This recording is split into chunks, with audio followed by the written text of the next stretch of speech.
Look, check this out, guys. Chris Matthews trending on Twitter right now. Why is Chris Matthews trending on Twitter? Because he's melting down over Bernie Sanders. Bernie Sanders might win, and people might get health care. They might be able to send their kids to college. They might have living wages. We might do something about climate change. And Chris Matthews is very upset about this. Really, Chris Matthews. Well, let's go to now. First of all, he's right there next to Claire McCaskill, someone who knows a lot about winning. Claire McCaskill. They asked for her opinion on things because she knows how to win. But anyway, so here's Chris Matthews melting down over the idea, and we're going to go through this. Ridiculous. So tired that I am getting mildly tired just knowing that it's coming. But here's Chris Matthews recycling a talking point from 4 years ago about how Bernie is going to be the next McGovern. We're going to listen to it first, and yeah, here it goes. What are my thoughts? I'm not happy. I'm not happy with this field. I think they got to find a candidate for president that can beat Trump. And you don't think anybody in this field I'm looking. I'm still looking. Still looking. What's the problem? Obvious problems. They're all problems. Bernie Sanders is not going to be president of the United States. Okay. What kind of reporter is that first? I mean, this sounds like he sounds like somebody at a bar at 2 a.m. Like, I don't look at any of the candidates, man. Well, what are some of the problems? They're all problems. They're all problems, man. They're all problems, and they're all like, okay, well, you were asked a specific question, and news is the industry in which you labor. So maybe you could say they're all problems. All right, let's go. He's saying Bernie Sanders isn't going to be president. Okay. I went back to the 72 race. I was a young volunteer. Here it is. I was working for a senator from Utah at the time. I've got to tell you, it feels a lot like it. A lot of giddiness, a lot of excitement. I'm thrilled about this guy. You're saying a lot like McGovern? Well, exactly, because he was very excited. He excited the party completely, blew away a really good candidate like Muskie, a really good guy, blew him right out of the water because he had some issues. Now, analytically, I think a couple things have happened. One is Warren was riding high. I thought she was going to sweep through everything. I should first two easily and just keep going. She was the one candidate I thought could do that. What happened? She got a lot of scrutiny. You don't want a lot of scrutiny, and she got a lot of it. Does this stuff add up? The Medicare for all, the free college, all that stuff got killed. And guess who's going to get it now? Bernie. No. People started getting away from Elizabeth Warren because she wasn't consistent on any of those issues. And here's something that Chris Matthews knows. Voters respond to strength. They respond to conviction. So when you're waffling about what you stand for every other week, that translates into weakness. And then people turn away from a certain candidate. That's why Warren's numbers have plummeted since she pivoted away from Medicare for all. All right. Let's keep watching. Bernie's going to get it now. Bernie's going to ride high, and he's finally going to get scrutiny about his whole life, his ideology, his whole life, who did he root for all his life. Who is this guy ideologically? It's not just the nice, good stuff like health care. Why does he say the stuff he does about Maduro and people like that? Why does he say Denmark one week and then somebody else? I mean, people got to figure out who the guy is. Yeah. I think I know because I've dealt with these guys most of my adult life. They're usually the guys at the card tables at an anti-war rally. There'll be some old guy with some old literature from this socialist party to that, trying to sell it, trying to latch on to the anti-war movement. There's always... He sounds drunk. I'm not trying to be funny. Like, he sounds drunk. I know this guy. I mean, we got to know who he is. We got to know who he is, and I know who he is. He's like that guy, the guy at the card table I saw last week. Guy was like, hey, man, you want to buy this timeshare? And I gave him $50. There wasn't a timeshare at all. It was just a coupon for a free sandwich at Subway. And I got hackled by that guy, and I'm pretty sure he had a socialist button on. And that's what they do, man. That's what he's saying Denmark this week, and then another week he's saying Sweden, and then he's saying Finland, and then he's saying, oh, man, countries. Oh, boy, he's that guy. That's who he is. People are going to know who he is. I don't like it. They're all problems, man. They're all problems. I'll have one. Is it last call yet? Is it you don't want to serve me? You don't want to serve me? You don't want to. This is America. See, this is the problem. This is why if Bernie's president, yeah, this is the problem. This is my liberty. These guys like that. And they're usually, as Howard Fine once said, non-negotiable demands, yelling up at the administration building during the anti-war movement. I know them. But I think the country's going to get to know him. I think we got a problem. We'll see. But, you know, nobody's going to say it tonight. They're all going to be cheering. Good old Bernie. You know, I think he's going to win big tonight. Real big. You know, if you're in the same time zone as me, and you haven't had breakfast yet, you're welcome. I just gave you your word salad from Chris Matthews. Enjoy it. Hope it tasted okay. Okay, so the main thesis of his rambling, which is exactly what it was that Bernie's going to be the next McGovern. McGovern, of course, who went on to lose in a brutal landslide to Richard Nixon. This has been a talking point since 2016. A lot of the people who voted for Hillary in the primary, not because they thought she was a better candidate, but because they thought Bernie was going to be the McGovern. You know, that was the rationale. So Chris Matthews is recycling this talking point that has been around for 4 years. And it is an absolute false equivalency for a number of reasons. So let's break it down. All right. First of all, McGovern and Bernie, why do you get the comparison in the first place? Okay, well, McGovern was very outspoken against the Vietnam War at the time. He was very anti-war, and he was to the left of kind of the consensus of the Democratic Party at the time. So is Bernie. They have that in common. He also excited a lot of people during the primary because of that. Bernie's doing the same thing. All right. So those are two things they have in common.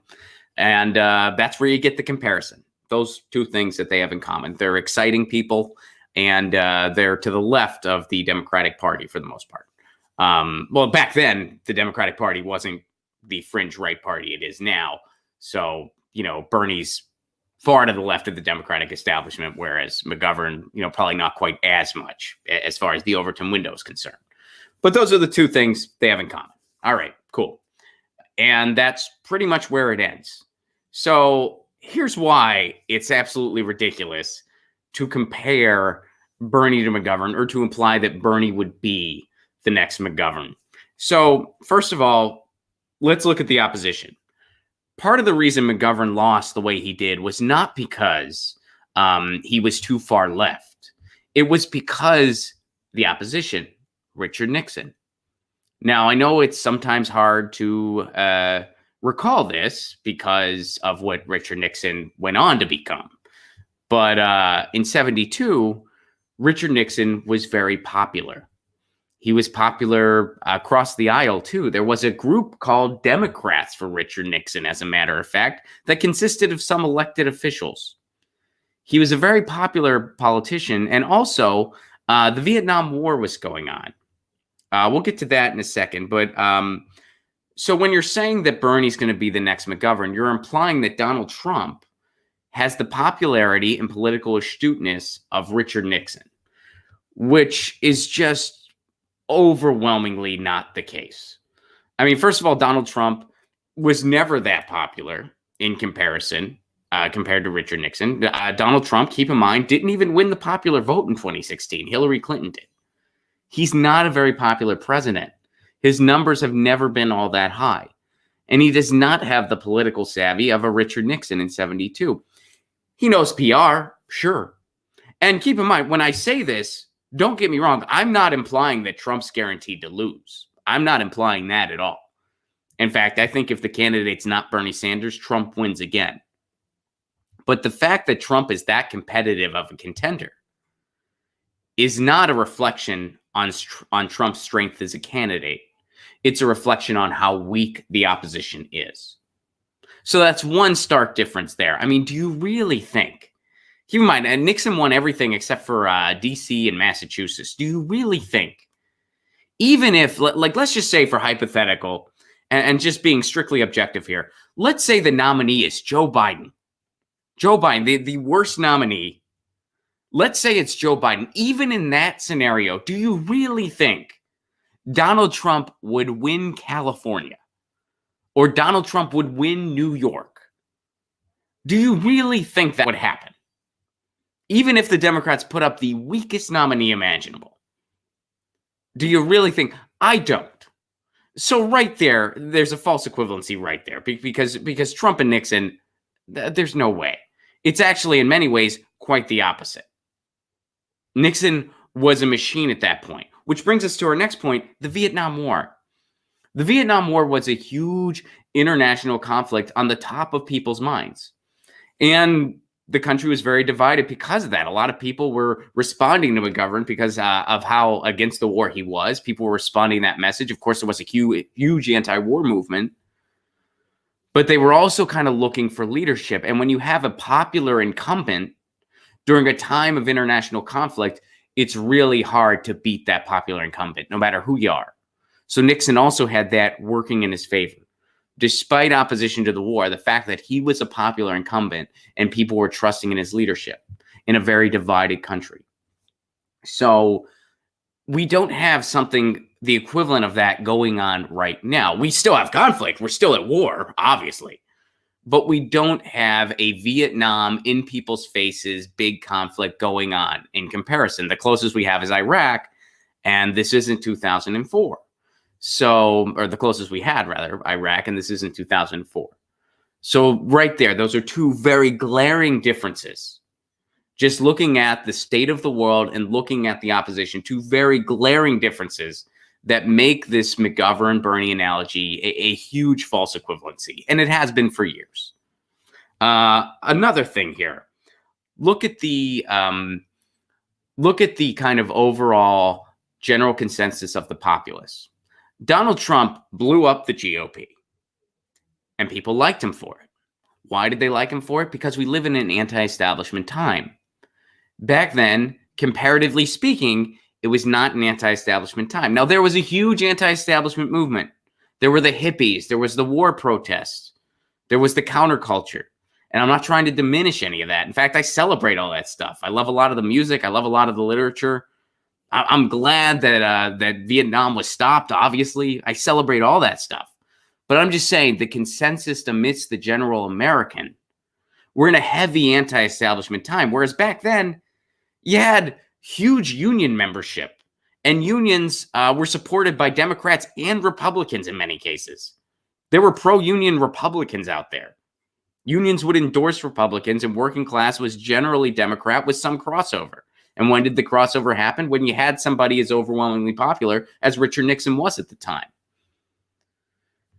So the fact that McGovern really went against the grain in the party actually probably hurt him more than helped him. Whereas now we're in an anti-establishment time. So being an outsider actually helps somebody other than hurts him. If we weren't in an anti-establishment time, Trump would have looked a little more like McGovern in 2016. Or he at least would have lost. Because the GOP, the base of the GOP, would have been so disenfranchised that he blew up the party, metaphorically, that they wouldn't vote for him. Especially since their option was a centrist, at best, centrist Democrat, Hillary Clinton. And when I say at best, I mean because she's actually right-wing when you think about it. In any other country, any other democratic country in the world, she'd be considered right-wing. But, you know, we'll say centrist to use the U.S. lingo. So, comparatively speaking, it is an anti-establishment time compared to back then. And you had, stronger unions. You had a different type of style of working class. All that is gone now. So you have people more than ever before amidst the general populace that are completely against the status quo and they know it's broken. So the overall climate of the world is completely different. There are some similarities, sure. There are totally some similarities. But overall, it's a much different climate. Also, that brings me to another point, climate change. Climate change, on a lot of people's minds, Donald Trump doesn't even think it's a thing. Bernie Sanders, only person with a real plan for it. So you have all of these stark differences where to draw that equivalency is just completely false. And, I'm curious if you're watching this after the fact and you're watching this as a recorded segment, I'd be curious to go into the comment section because you're going to see some comments that disagree with me. And I bet you pretty much all of them are just going to say, I'm too young to understand or something like that. Because so far Every time people disagree with his points, whether it's me or someone else, they just say, well, you weren't alive, so you don't know. And that's all they have. So I encourage you in the comment sections, if you disagree with my assessment, explain why, and explain how Donald Trump is the same as a Richard Nixon and would be able to win that way. Explain how my assessment of the Republicans and the Democrats is wrong. Explain all that instead of just saying, well, you weren't around then. Because no, I wasn't around then. But, you know, I don't think that's a very strong argument. All right. So Chris Matthews melting down over a very, very tired talking point that has been, I think, disproved many times over. Get your news on with Ron. Don't you want to know what's going on? We're getting our news on today. Get your news on with Ron. Don't you want to know what's going on? We're getting our news on today. You can tweet me an article at Ron Placone. We'll go through it together and make it our own. Get your